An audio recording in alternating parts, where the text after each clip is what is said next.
VSiN, the sports betting network.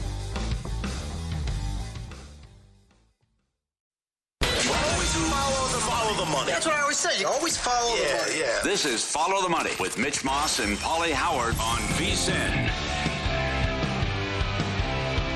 Here we go. Welcome in. It is Follow the Money on VSiN, the sports betting network. Mitch Moss along with Jonathan Von Tobel, who was in for the vacationing Paulie Howard today. Live action-packed program coming up over the next 3 hours, and we are in downtown Las Vegas from the Circa Resort and Casino. Great guests on the program, including Matt Moore on the NBA. In an hour, he's with Action Network. Zach Cohen on the program from VSiN, also on the NBA, and Jeff Sherman from the Westgate Superbook on the NBA and the PGA Championship, and a little bit of a Masters recap with Jeff as well. That, to me, was, and I agree with this sentiment, and I agree with what everybody else has been saying since it ended last night. In my lifetime, top 3, top 4 Masters that we've ever watched. And I also understand how people are saying, come on, the golf is kind of a joke.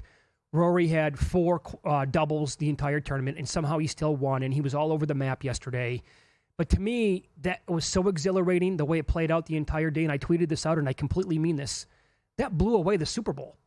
Oh, yeah. And that was better than a lot of Super Bowls, man, the way it worked. I still think 2019 Masters was better. That, in fact, was maybe my favorite sporting event of all time. No hyperbole, that when Tiger won it, when he was surrounded by like 10 other great golfers. But then to see Rory win it like he did yesterday, and that raw emotion was probably right there with Tiger when he exercised the demons in 2019 to get his win. I would agree in terms of how entertaining that Masters was. And I actually think it wasn't just yesterday. I thought Saturday was fantastic as well. The whole thing. I was on live bet Saturday tracking most of that round on Saturday, especially the back end. And it was great watching those guys go at it, watching dudes make a push, tracking what Scheffler was doing, seeing if Rory was going to go in with a big lead or not heading into the final day.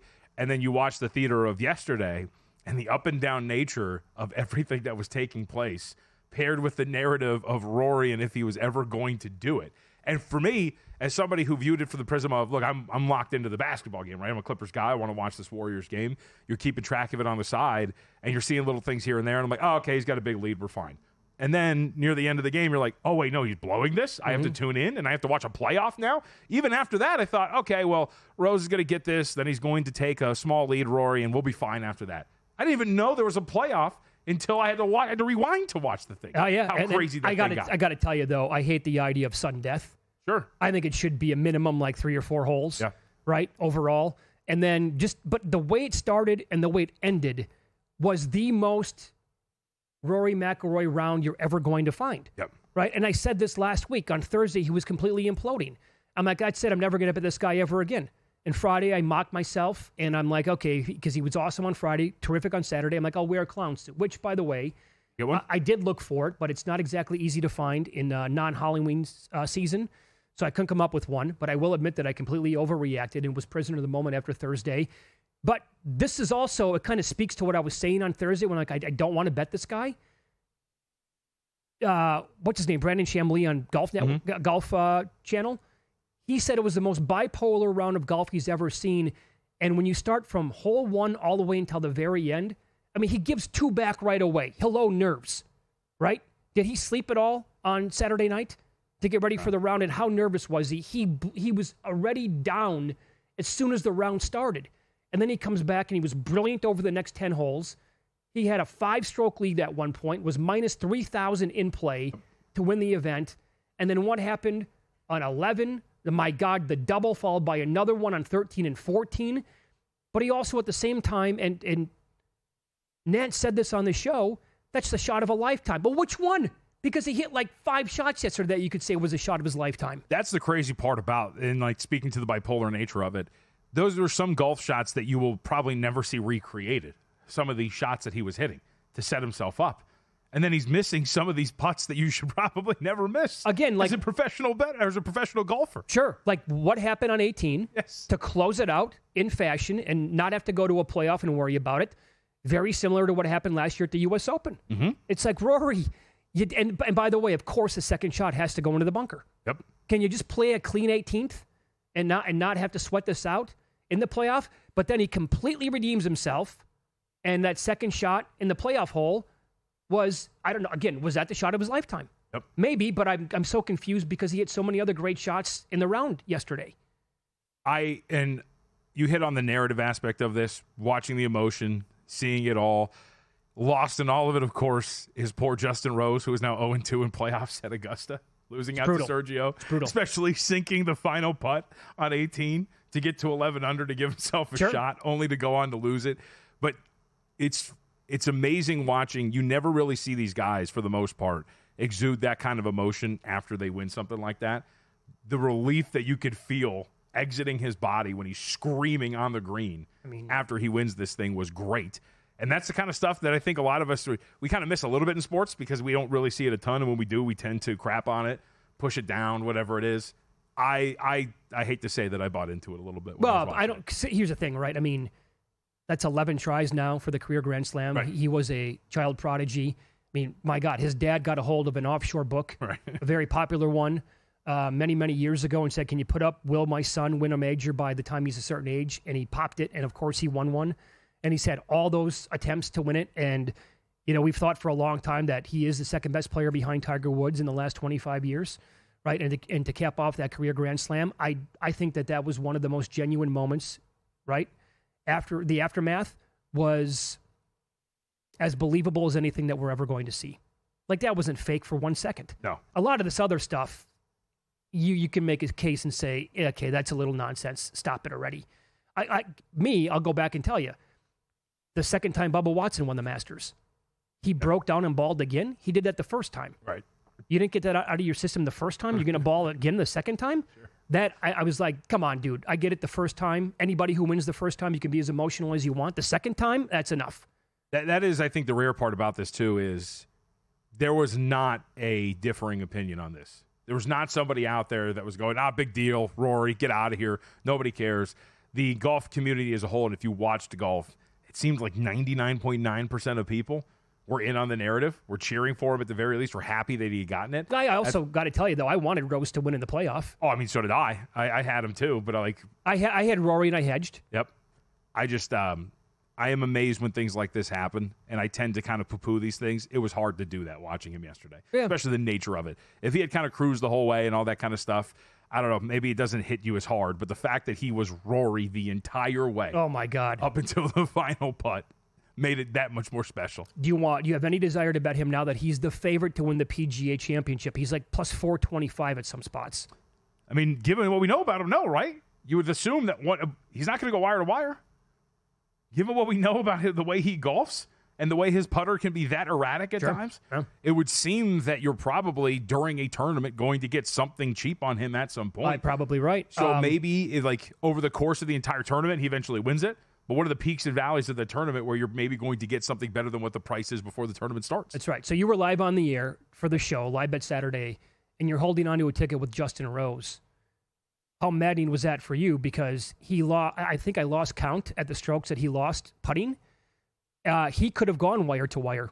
Oh, yeah. If the putter is there on Saturday, I don't even know if Rory's in contention. Oh, he probably is, but Rose might win this thing at like 15 under yesterday. And I'm glad he said this, because with Amanda after the round yesterday, Justin Rose said, I played incredible golf on Saturday, but my putter completely left me. He was in position to birdie, I think, everything. Yep.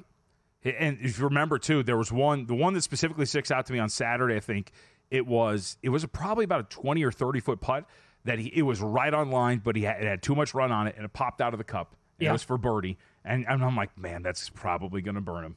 Like, eventually, at some point in a tournament like this where you have a guy like Rory, at that point, DeChambeau's coming up. Yeah. People are still holding out hope that Scheffler's going to make his run at some point because he was only like 3 or 4 strokes back at that point. How good is that, dude? By the way, he didn't even play well pretty much the entire weekend the way it felt. It's funny because, like I said, I was watching basketball, so I'm kind of monitoring it throughout the later portion of the round going into those final 4 or 5 holes through the scoreboard until Rory starts to fall apart. But I'm looking at the leaderboard, and I'm like, is this dude really 8 under right now? Yeah. Like, is he really just kind of farting around and still and lingering? Yes, and just going to still finish with within arm's distance of this lead? He's agonizing as well. He's never out of it. Mm-hmm. He is the Mahomes of golf. Actually, if Rose did not fall apart with the putter on Saturday, maybe that never happens to Rory yesterday. Maybe he's a little bit looser and plays a little bit more comfortable and not so tight when he's got to try to track Rose down if he's a couple back. Rose, well, then we should give him some credit too. Ludwig Aberg, right, giving that run and at least making Rory think about it, looking behind him like, okay, here come these guys. Oh. Like they're all making pushes, and I've got to at least continue to distance myself. Can you bring this up? And we'll have more on this and the bad beat that really took place yesterday with Ludwig Aberg. Yeah. But because of what happened with him, we were in a Masters draft together. Explain this now and what that did to you eventually. So we have a team of golfers of 8. You got to make at least 4 make the cut, and then it's the aggregate score of your 4 lowest golfers, first, second, and third. Payout for second was, I think, like, $1,400, something like that. I'm teamed up with Doug Kazarian. But because Ludwig decides to crap the bed in the final 2 holes there, we end up falling down to a tie for second. So we have to split that essentially 4 ways because we tied with another team.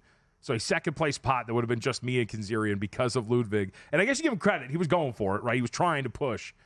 I end up falling in second. So that's fun. The snake-bitten nature continues for me. It's been great. How about this? Patrick Reed, cash tickets on top American golfer. Because of how it played out. It didn't even hit me. And then he came back because that thing bounced right in. He also finished top 5. Massive price on him to finish top 5. But he was top American after all that. That didn't even hit me. That's crazy. I mean, that was just an unbelievable event. I could not get enough of it. And kudos to Rory McIlroy for finishing that off. Great point, by the way. You can probably grab a much better number on him to win the PGA the way that thing might play out. And I have 5 bets on golfers to win that event already. I'm regretting one of them. I bet it. And after what happened at the Masters, I just don't know if I'd do it all over again. I'll tell you who it is next.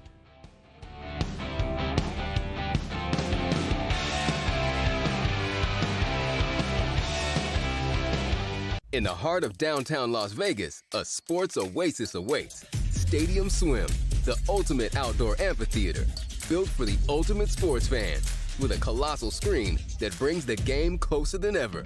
Reserve a daybed, private cabana, or lounge in the center of it all. 6 pools to dive into as the game heats up. And the best part, there's never an off-season. Open 365 days a year. Stadium Swim, it's always spectator season. So, Paulie, have you had a chance to read the VSiN Daily yet? Yeah. Came in at 3 a.m. What's Bill doing up that late? Well, rumor has it, it starts off with a 12-hour meditation session. Then he just pours himself over film and live TV, really focusing and taking it all in. Bill's in with the biggest insiders, talking trade secrets, strategies, the whole 9, absorbing the info. And then and only then can the writing process begin.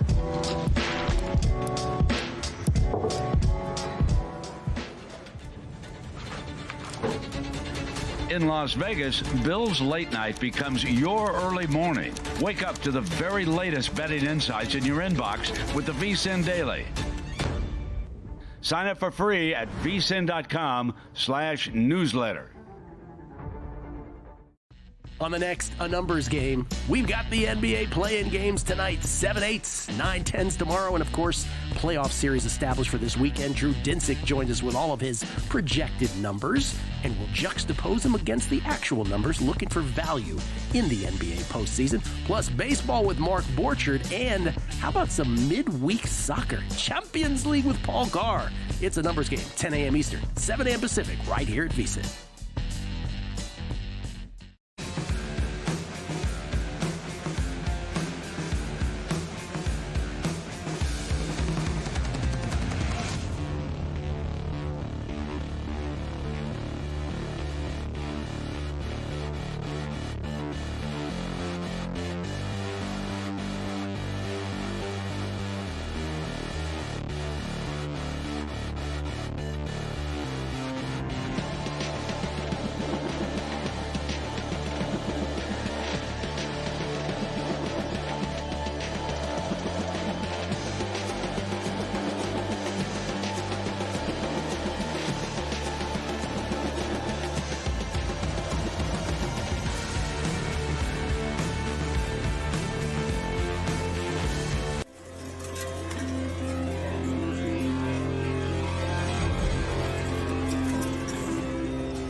This is Follow the Money on VSiN. Coming up, I'll share my bets so far in the PGA Championship.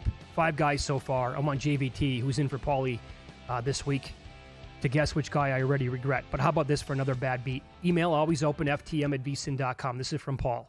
His book is in Milwaukee. It was down to plus 615 on Rory on Wednesday night. He was caving to the pressure of betting Rory, but he thought plus 615, no thank you. But they also had some juicy props. Exact winning margin. So he wanted to have a piece of Rory, but not plus 615. So we bet Rory to win by 1, 22-1. Rory to win by 2, 33-1. Rory to win by 3, 50-1. Then he asked the question here in the email, why take 6-1 when I can effectively get plus 750 to 17-1 putting a unit down on those props? He goes on, I don't mean to laugh, but this is such a brutal beat. On the 11th tee yesterday, I'm thinking, I'm screwed and Rory's going to win by 5. Yeah, 4 or 5, yeah. Then, not that long after, I'm thinking, oh my God, he's going to lose. And then, he's going to win again, and then misses 3 putts under 10 feet on the last 4 holes. For some reason, I still thought I hit the win by 1 prop until this morning when I woke up. Nope. He tied via this prop. It went to a playoff. So winning by 1 doesn't count in the playoff. He did not do it in regulation. It's a loser. All 3 are losers. That sucks. What a wild ride for you, too. Oh my God. How about the better? This was making the rounds on social media. Somebody had 44,000 on Rory not to win. I saw that, yeah. I think he laid like minus $7 or something like that. Oh my God. Feeling great multiple times, and then most of the tournament you're probably feeling terrible. Then you feel like you're going to get away with one. Mm-hmm. Wow. Well, I'm a little disappointed that Bryson kind of fell off yesterday, especially after what we were looking at after 2 holes. So my observation was, he was awesome, and he was coming on strong at one point. But at some point, you got to play with, a little finesse. It seemed at some point he was just, cranking these irons, and you're like, brother, we got to chill a little bit on the brute strength here. He went into full Incredible Hulk mode. Yeah. And he's like, I can't dial it down here. Some of these iron shots, they're just, bouncing off the green, heading off. That was my observation was that was what was killing him. At some point, he probably could have done great, but you're putting so much behind some of these shots, and I get it's part of his game, but at some point, the finesse has to kick in because I thought that killed him at times. Do you like Bryson? So he's become a lot more likable. Mm-hmm. I think it was Friday when I was sitting around watching, ESPN did a piece on this because I've noticed this too. Do you have TikTok?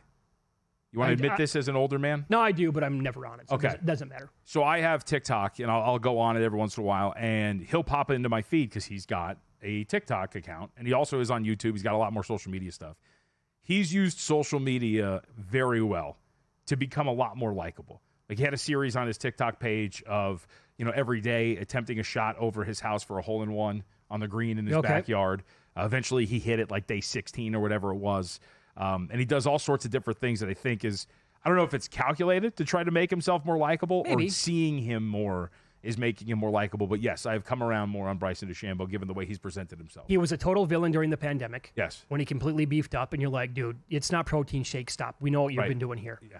And, he wanted to do the right. I mean, hitting the ball 200 miles an hour and all this stuff. And it's all about, analytics and, ball speed and everything like this. I'm going to hammer it. I'm going to have a driving distance of 478 yards and blow everybody away. But he was completely unlikable. To me, he's total 180. I mean, it's at one point I liked Brooks Koepka more than I liked Bryson DeChambeau, and you're right. There are 2 ships passing in the night now. Yeah, I like Bryson quite a bit, and this adds to it. I think again, is this forced? I really don't care. But he went for a walk Saturday night around the neighborhood. He's renting a house in Augusta. Found a group in their backyard with a putting green. He spent an hour with them putting. That's also like when he won the U.S. Open last year. He came back out. It was dark outside. And he's with guys on the Golf Network, and he's just hanging out with them, trying to explain what happened. He's trying to hit the shot all over again. I thought that was really, really cool. Would you be talking a lot to your partner, the guy that you're golfing with in the final round? Would you have some sort of conversation to keep it loose on the course that day, or would you want to be all by yourself? We're competing against each other? Yeah. I feel like I'd be pretty solid, introverted guy in the throes of competition. Okay. I could be wrong. I don't know what this is typically like, to be honest. I don't know if there's a lot of chatter. Right. Also, I think it depends on the rounds going, too, right? Like if you're playing fine to well, you're probably open more to conversation a little bit than if I'm just like, if I'm going from tee to rough to rough to rough Right. and like screwing around, like then I'm probably not talking to you that much. Right. This is Bryson yesterday after his round talking about the connection he made with Rory McIlroy yesterday. Did you speak to him in there? How's he doing? Do you know? No idea. Didn't talk to me once all day. Did you try and initiate conversation with Rory at all? He wouldn't talk to me. Or lack thereof with the connection. I mean, that's a different case too. I mean, that dude's got the world on his shoulders at that point. Of course. You're probably got blinders on, like just locked in. I'm sure Rory now now that he's achieved the Grand Slam, I'm sure that now he will be much more open to conversation going forward in these majors. Probably. But that also goes to who he was playing with yesterday and what happened last year at the Open. Oh, yeah, that's a good point. Right? Yeah. I mean, if it was somebody else, if it was Justin Rose, I'm guessing Rory and Rosie were probably yucking it up on the course maybe a couple times yesterday. Sure. So here are the 5 bets that I have, and I did add a couple over the weekend, but I had a handful of guys as well, 3 of them or so before the tournament started, and I want you to guess which guy I'm already regretting. I have Ludwig Aubert at 17-1 to win the PGA next month. I have Max Homa 66-1.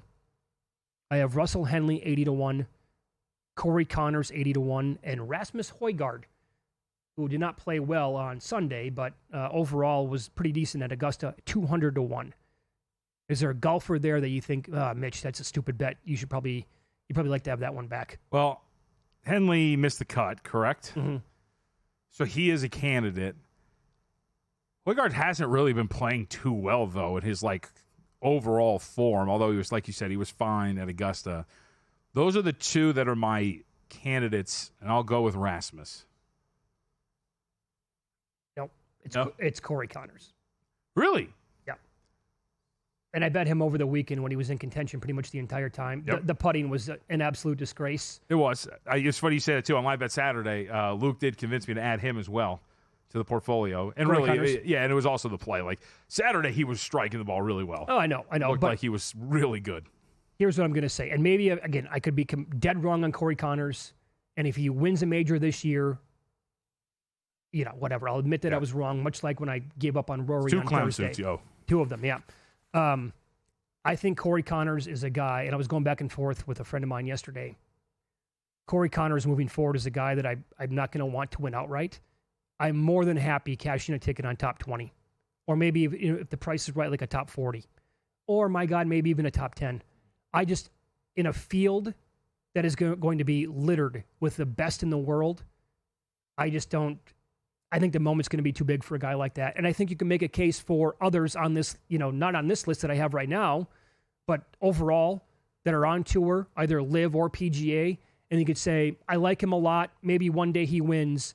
But for the time being, I'm just going to bet him in the placements. And Corey Connors, if I could have it back, I probably would not bet him at 80-1 to win the PGA. He could easily finish top 5, maybe even top 10, top 20. But what I saw again this weekend, he missed so many easy putts. It was nauseating. And I just think that could be one of those things where moment's huge. He feels the pressure, not getting a lot of sleep. Iron play is always going to be great for him to put him in position. But when it comes down to it and he's got to nail an 8-footer or a 3-footer, I don't have a lot of faith there with him. I think it's fair.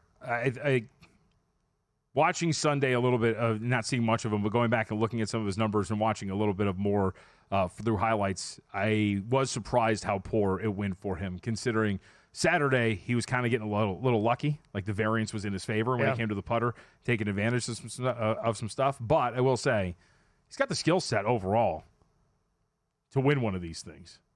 Never happens until it happens. No, that's very true, right? And you want to kind of keep betting the guy until it does happen. Right. And so, I mean, look at me. Many years ago, I would have given up on my guy, Hideki Matsuyama.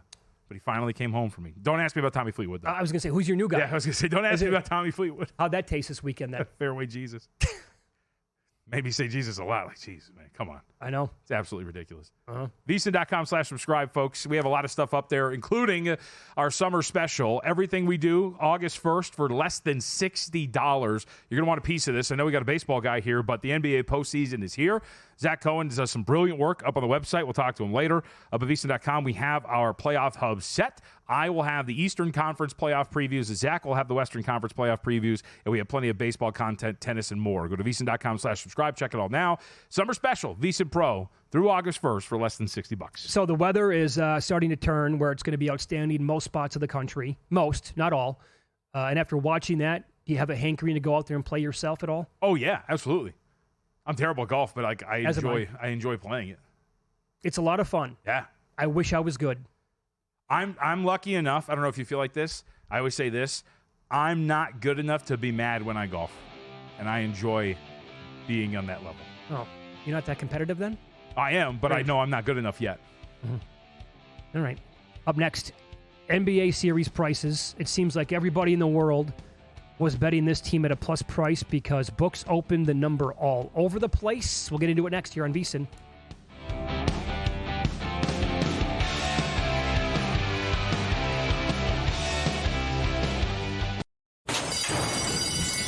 And they're off.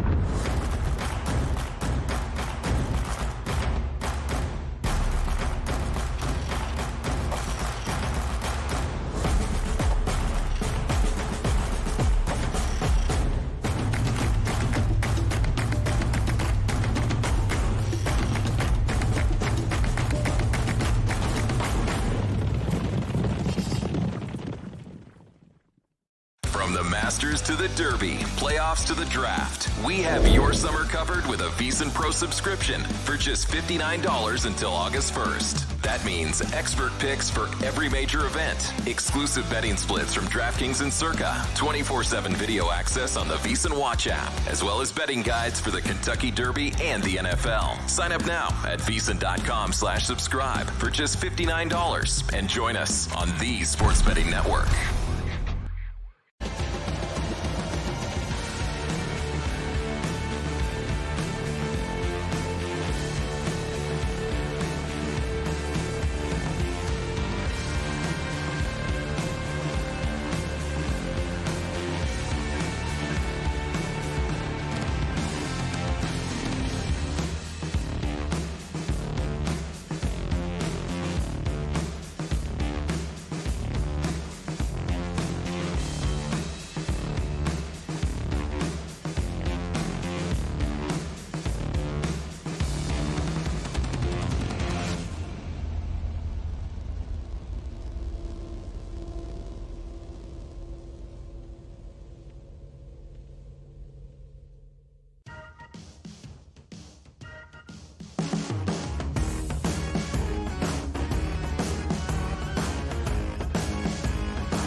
This is VSiN, the sports betting network.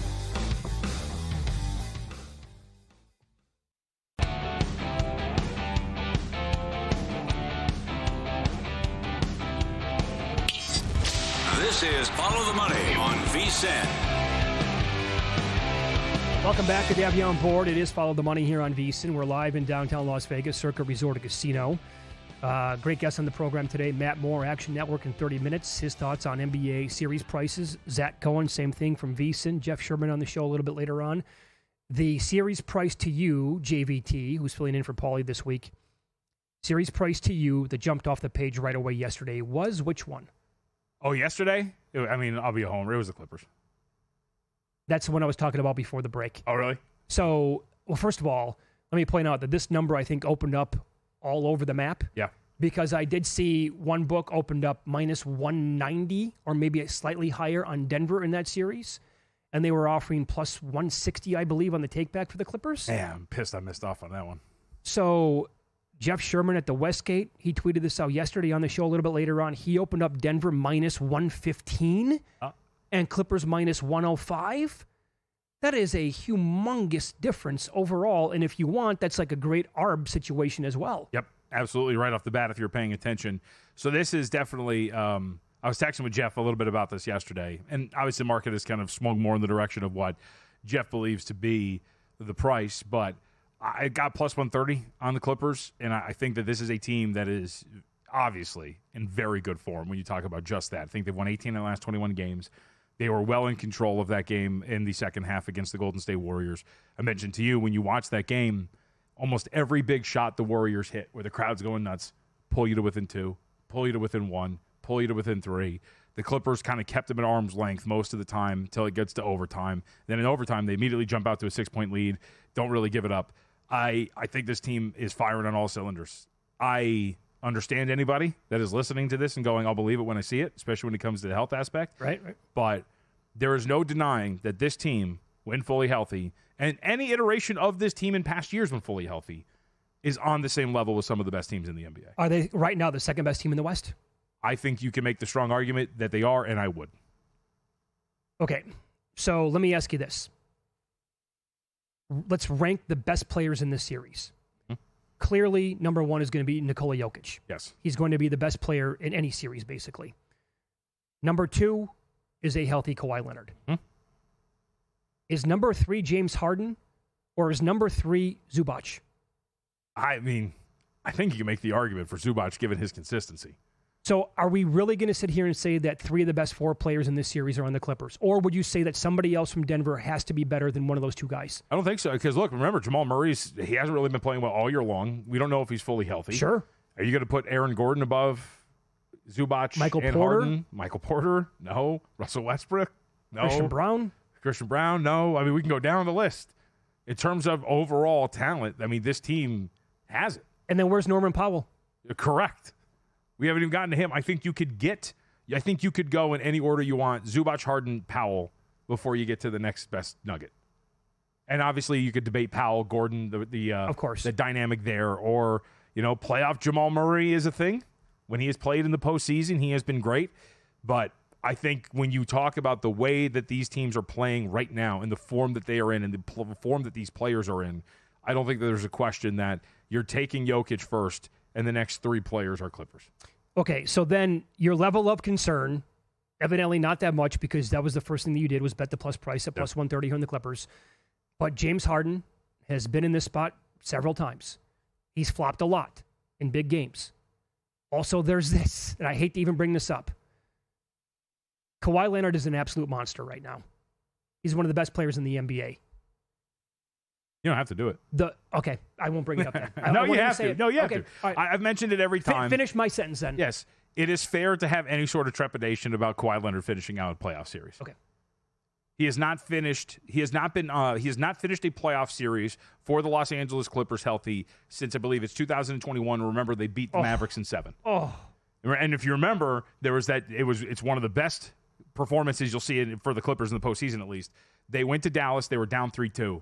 And he was awesome. He was incredible. Absolutely dominated Dallas. They ended up winning the last 2 games of that series to move on to the next round. That's the last time he completed a series fully healthy for the Clippers. It's 2025. So That's crazy. Yes. Wow. So I totally understand any trepidation about the availability of Kawhi Leonard. Having said that, I mean, if he's playing, again, it's always an if. This team's the best. We can go over the year that they went to Phoenix and had that first-round series against the Suns. And in Game 1, they go out there. They dominate the Suns. He is the best player on that floor. They go up 1-0, but then he gets hurt and they lose 4 straight in that series. We can go out to the series that I just referenced where you're talking about that Dallas Mavericks set where they go and they're down 3-2. They go to Dallas. He's incredible. He wins out. He's part of a team that builds a lead against the Utah Jazz in the Western Conference semifinals, but then he gets hurt. Remember, and it adds to the narrative of this series, he's part of the team in the bubble that was up 3-1 in the series and up big in Game 5 against over this Denver team Denver, that eventually blew it, but he was a big part of that. When they have been healthy outside of Orlando, this has been a dominant series, or excuse me, a dominant team at times in the postseason. The question is, will he be available? And in 4 years, it hasn't been the case, and I don't blame anybody for having that question. All right. Any desire to bet the Timberwolves at a nice plus price against the Lakers in the other Western Conference series price that is currently posted, playing games pending, obviously? Yeah, I think from a price standpoint, that's what attracts me. Just overall, I think if we're getting into the series price and the probabilities of this thing happening, I think the probability of the Lakers winning this is slightly lower than where the market has. I was expecting like $1.70. So I think in theory then that there's going to be some value in betting the Timberwolves at that price. But the thing that really worries me is what has changed from last year to this year in terms of how they're going to handle Luka Doncic. One of the big problems they had was Doncic's size, and I think what Matt Moore, who we're going to talk to, he freaking nailed it last year. He had great analysis on just the overall physicality and size of Luka and how that the Timberwolves didn't really have like the physical matchup for him. McDaniels is a great defender. He gives up like 60 pounds. He'll get buried by Luka. He'll get buried. There's, you know how many times where he would go at him and just bump him with the shoulder, McDaniels would fly back like 5 feet, give him enough separation. Same thing with the other guys on this roster. I just don't know if there's really that. They don't have the Lakers, the true lob threat that he had when he had Gafford and Lively. You can make do with Jackson Hayes. But on the flip side, how are the Lakers going to defend? Because I do wonder if that's going to be a small problem for them. So thus brings me to, I think the series price is a little high, but I don't know if the Timberwolves have solved the Luka Doncic problem at all. I've heard multiple people say that this is almost like a dream bracket for the Lakers. Only thing that would have been better for them is if somehow the Memphis Grizzlies would have landed the 6th seed. I don't know if it's a dream bracket. I mean, I don't know. I still think my jury is still out on the Lakers. I think when the Lakers play well, we, the collective, tend to get really excited about very much so. And we also tend to bury the very poor performances, like giving up 145 points to the Chicago Bulls or losing both of those games, having turnover issues in certain road contests, all of the problems that we have seen the Lakers have in clutch time, watching Luka Doncic in a game, which they eventually won because of LeBron's putback against the Pacers, but watching in clutch time, Luka get cooked multiple times defensively by the Pacers because he was slow and not really great at the point of attack. But those things can come into play here in a very big way. And we should also know, too, LeBron defensively. Sure. Look, he's been a statistical negative all year long for this team, especially on defense. Mm-hmm. And he has to have more, and we know he's capable of it, but I think that's really fair to ask. I want to love this team, but I absolutely have my question marks about the Lakers. Yeah. So I think you have to. And I will point this out, too, in the Eastern Conference. You tell me if this is a reckless comment to make, but I already have the Pistons to win the East. I took a flyer on them, brought it up on the air. I got them at 270-1. And at the time, other people were finding 500-1 just to win the East, right? And I said, I'm only going to do this to hedge. If I did not have that in pocket already, the first bet I would have made was Pistons plus 330 or higher against the Knicks. Yeah. I think the series price is absolutely bananas. I agree. I would now. I know a lot of people might go back and look at the 3-1 record against the Knicks. If you look, like Jaden Ivey played in 2 of those games, it's really different. But I would say go back and watch the January 13th game. The Pistons went to New York and they won that game. And there's a lot of little things when you go back and watch that I think really could work in their favor. They were pretty good on the offensive glass. Cade Cunningham used a lot of his size, went after Jalen Brunson quite a bit. Whenever they tried to protect Brunson defensively, that ball started moving around, finding open shooters. I think their bench is a little bit better, especially with Beasley coming off of it. I think that there's a lot for this Pistons team, too. I'm with you. I bet one thing I really like in that was over 5.5 games, minus 115. Oh, very good. It's a really good bet to make, and I'm with you that the price, I put a small wager on the Pistons too. Okay. But I would definitely think it's worth it. I also think it's worth it if you're booking your vacation to go to CircaLasVegas.com, book now and save 15% off at the 3 locations, Circa, the D, Golden Gate as well. Promo code is VSiN15, get 15% off. Book now and save, CircaLasVegas.com, VSiN15 the code. The Thunder ended the season with the highest point differential in the history of the sport.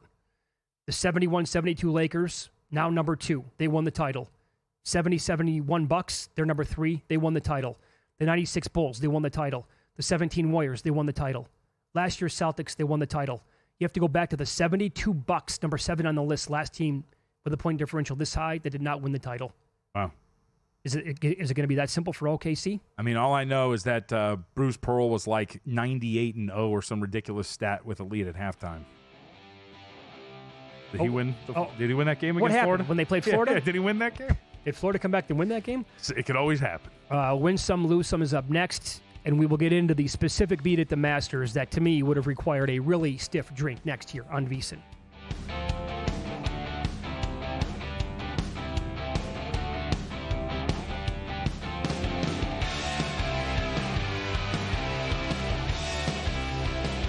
Time. There's nothing more valuable. It's what drives everyone to make the most of every moment. We celebrate living large in the now. In a city where time disappears, we create experiences that electrify the soul and memories that will last forever. We go big, we go all night, and here, everyone is invited. So get loose and get loud. This is Circa. You'll have the time of your life. Join Matt Brown and Mike Somich on Ready, Set, Bet as they get you ready to make your bets for all the weekend games. We're going to be at the end of this thing with money guns, or I'm just going to be like, begging people for change out on Fremont Street. It feels like the Twins and the Guardians have higher floors but lower ceilings. Don't miss out on crucial advice for live betting once the game starts, as well as looking ahead to the upcoming action. Tune in to Ready, Set, Bet, weekends at 1 p.m. Eastern on VSiN, the sports betting network.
was it a rough one? Well, they can't all be winners, can they? Loser! You're a loser! Paulie Howard recaps the night in sports betting in Win Some, Lose Some. Masters, which, by the way, I brought this up earlier, to me, not even close, blew away this year's Super Bowl. It also was way better than the first 4 days of the madness. Yes. Like, not even close. To miss the cut, Tony Finau, plus 185. That's one guy that I drew a line through many, many years ago. I can't get there. Brooks Koepka, plus 245. Willie Z, 2-1. Lefty, plus 120. And a guy that was very popular had no chance. Day one, it was over immediately. Sepp Straka, plus 225. That's the one that surprised me the most. Yeah, obviously won an event earlier this year, had been playing pretty well. Some were saying the best golf of his career. And then comes in and can't even make it to the weekend. Yeah, and another one at a big plus number would have been Russell Henley, who I had. Yep. So that age-old adage, I guess, is true. If that's how you even say it. I hate cliches, but you cannot win the Masters, nor can you win a golf tournament on the first day, but you can certainly lose it. Yep. Guys like Straka and Henley, no doubt, lost it. I mean, that was it. There's no way. You can't come back from 6 under or 6 over and then 8 over as well. NBA on Friday night. It was a bloodbath for the books. All of the following teams covered. Hawks laying 11.5. Celtics 20.5. 1 point game at halftime. Oh, trust me, I had the Hornets. Humans tells me this might be the game of the year. Big dog barking. Yeah, they stopped barking. Yes, Lost by 35 or something like that. Absolutely crushed. T-Wolves bet up from 17.5 to 21.5. Nuggets lane 7. Bulls lane 14. Heat 12.5 to 15. Again, all of these games covered. Lakers 9.5 to 14. Warriors 11.5 to 15. Thunder -9. Mavericks -11. You think any parlays were coming in on Friday night? Yep. It's funny because Sunday, the whole thing was like, hey, moneyline parlays, why don't you string them together? Friday was the day to do it. Sure. It was crazy and I think some of these teams were really letting go of the rope at the end of the year because you saw some pretty big favorites come in like the last few days of the season. Friday was crazy, though. Couldn't find a dog to save your life. UFC, Patty the Batty, round 3, 8-1. Ige, round 3, 13-1. Reyes, round 1, 8-1. Premier League, Ipswich Town, Chelsea draw. That paid plus 650 this weekend. That's all Win Some. We march on. Great dog video. Become a subscriber. Go to vsin.com/subscribe. Check out all the videos every single day. This dog cannot get enough of the ball that's in front of him. He doesn't know what to do with it. He's dancing. He's prancing. He's barking. It looks like he's singing a little bit. Do I bite it? What do I do with it, JVT? I have no idea. And here he is again. Another video jumping up and down. He's a small puppy. Again, you have 2 small kids. How do you not have a dog? Oh, we're going to get one. We're moving to a bigger place. I want I want a hairless dog. Why?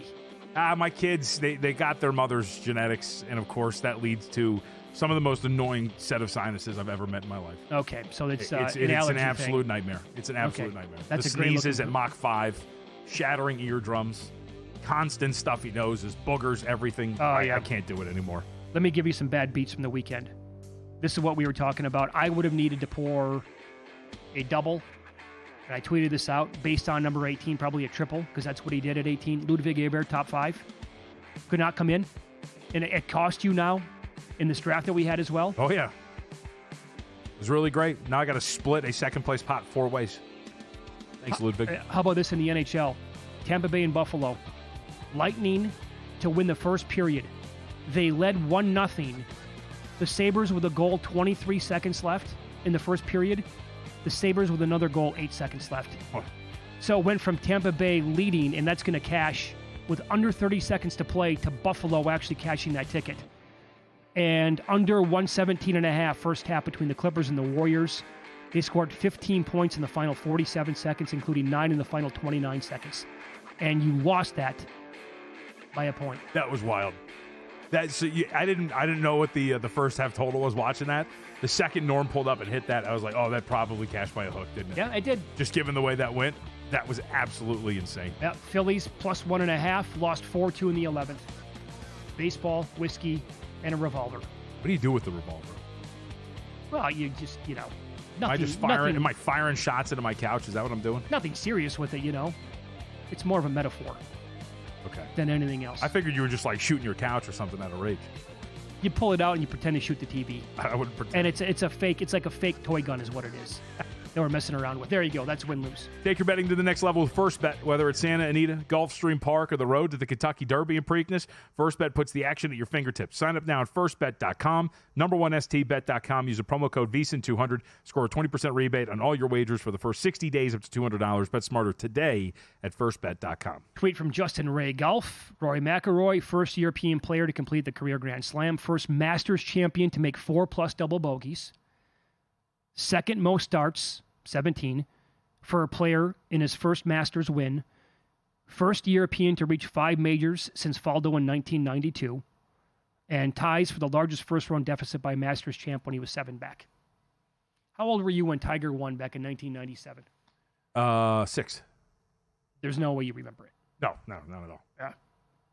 Not at all. I barely remember when he won in 2019. What was wrong with you then? A lot of God, stuff. that's only 6 years ago. I will say that was, so I still remember that actually very much so. You want to know why? To me, in my personal experience of life and this crazy thing that we have, it's actually one of my favorite Tiger memories because I don't remember what hole it was on, but there is a point on, I believe it's his final round, where it's an iron shot and he nails that thing and it lands within a foot of the pin. And the camera cuts back to him in the fairway, and you could tell he's kind of like cursing and he's kicking, and you're like, and initially people were like, oh, he thought he missed it, but he got it. My thought was, no, he's mad it didn't go in. Didn't go in. And like, imagine that level of greatness being like, I am so angry right now that did not find the hole. Mm-hmm. That was the level that he was playing at in that tournament that week. And that to me is always going to be one of my peak Tiger memories. I mean, being pissed he didn't hole it in from the fairway. It's a great memory. I don't recall that actually, but I do miss Tiger. I'm not going to lie. Like, what if Tiger was 35 years old right now? Everything's going to be different because he's the reason why we have all these great golfers. He set the precedent for, and these purses, he's responsible for, really bumping it up to where it is. And all these guys wanted to emulate him and get to this point. And also the first guy that really worked out, and he wasn't, didn't have a beer belly, wasn't smoking on the course, that kind of a deal. Right. He was a true athlete. But also, I don't have to have him in these tournaments to watch it and enjoy it. I saw that again yesterday. I'm sorry, I still can't watch no Tiger. What's wrong with you? Really? Yes, golf's amazing. I can't do it. That kind of annoys me too with this because a lot of people will do the stupid, basketball's just better when the Knicks are. No, it's not. Yeah. No, it's not. It's fine. Like, it is the sport itself. These are all great players. It is the peak of its respective competition. These guys are all fantastic at what they do. The level of thrill over the weekend for the Masters was out of this world. It doesn't make a difference whether or not Tiger is competing. At all. Now, what do you think of this tweet? I thought this was awesome from Tatter Young on X. The best thing about golf is there's no referees to decide the matches. Best man wins. Yeah. We're not going to the monitor 47 times. No, but you know what we will do? This is the annoying part about golf and these guys. Was it 18 on Friday when Scheffler's like in the Magnolias? Yeah. And he's like, can you move the wires? Can you move? What is that? Can you get that out of the way? And they spend like 20 minutes trying to set up their shot because they had just line up and hit it. Can we get like a 10-minute limit? Okay, that's fair. You know what I mean? That's totally fair. That's the one thing that drags me down sometimes. And I will say, I like golf, but I don't watch it enough where there will be times where a guy will like drop 3 different times. He'll go like club length, drop, and then he won't lose a stroke. And I'm like, what's happening here? But for the most part, that is correct. But the whininess of these guys sometimes, and by the way, he was hitting it over the wires. I don't know why he needed the wires out of the way. It was a stupid thing to do. But it's also, right, 3rd and 14 to go to the Super Bowl. Oh, of course, yeah. Do we have to really have that call by the official from 40 feet away to tell me that was pass interference when it really wasn't? Yep. And it's, a first down or a defensive holding that was nonsense. I hate that more than anything. A late foul call. Of course, on in a tie game, something like that. Yep. How about a guy who calls a strike 4 inches outside the zone? Sure. So no robotic umps. It's just like, okay. Quickly, by the way, we didn't get to the Bucks Pacers. Clearly the series price is baked into Lillard not playing. Yeah, I think so. All right, he's not going to go. Yeah, I think there's a chance that this is actually a quick series for Indiana. I don't think that Indiana or that Milwaukee has anything along the perimeter defensively to handle what Indiana has. Well, Giannis is going to have to be Superman, and he's going to have to basically win the series on his own. Yes.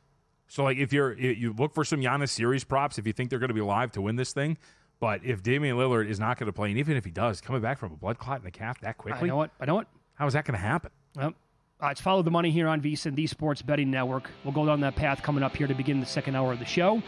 Matt Moore on the program, Action Network. He lives and breathes the association. He's not betting a popular dog for a series price. Find out why next.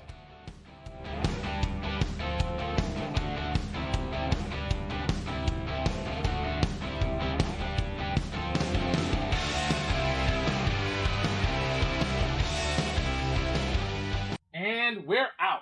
Okay, give me 1 sec. I need to load funds into my gaming apps. Storm,